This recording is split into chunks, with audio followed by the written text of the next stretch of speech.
kay Casimero kasi magta 30 minutes na. Ano ang boxing ads ng laban ni Casimero?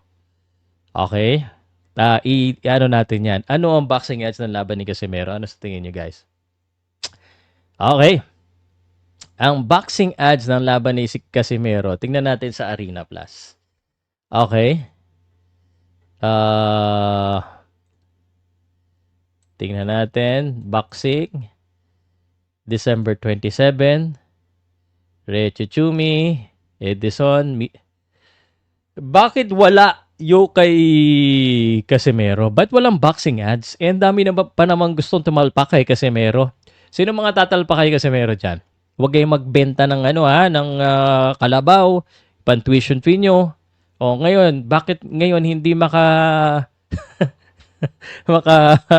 ang tawag dito, mga 30 seconds ngayon. Ba't wala dito yung kay Casimero? December 28. Wala talaga yung kay Casimero. Kay Inoue nandito. Mamaya natin pag-usapan yan, ha. Tingnan ko nga. Casimero versus Mizokoshi ads. Bakit wala?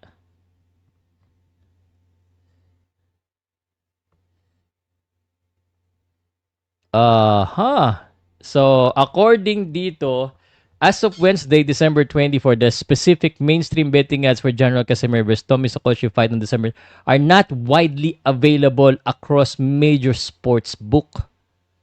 Why? Betting lines for this particular fight appear limited to local or specialized online betting, and no unified ads are reportedly by major international boxing ads aggregator at this time. However, the general consensus of the community suggests Casimiro is the heavy favorite. For example, community picks on boxing site Apology shows 83% of users picking Casimiro to win. Boxing analysts also indicate the fight was likely arranged for Casimiro to secure decisive victory. For the most accurate current odds, it's best to check specific online sites. So, wala. Walang ads. Okay. Bakit naman ganon? Bakit walang ads to? Clip that. So, bakit kaya ganon? Usually kasi, pag ganito, bakit walang ads? Kasi maybe the fight is not big enough, hindi ganun kalaki yung laban, or medyo delikado yung laban. Kasi minsan pag medyo delikado yung laban, guys, parang nagdadalawang isip yung mga odds maker. So, isipin mo na lang yung last fight. Dapat yun. Sure ball, mananalo si Casimero. Biglang natalo si Casimero, baka ang laki ng talo ng mga betting company doon. So, yun yung pinaka issue. Kaya siguro hindi nila nilalagay ito.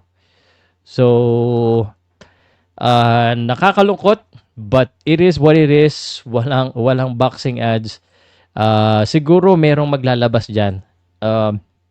May maglalabas niyan sa December 27 na. Pag yung pinaka last day na, titingnan nila kung ano talaga yung kay Casimero, kung ano talaga yung lagay ni Casimero. Kasi ang hirap, kasi usually guys, standard, mayroong mga scout yan, may magche-check kung ano talaga kondisyon, kung very unpredictable kasi si Casimero eh. Kumbaga, pwedeng sobrang favorite, pwedeng hindi pala, kasi hindi mo alam kung nagtitraining o anong kondisyon ni Casimero. Hindi mo alam. So, that's the problem and that's the thing right now na dapat i-consider din. So, kumbaga, unpredictable kasi ni General Casimero, and that's why the odds maker medyo napapaisip.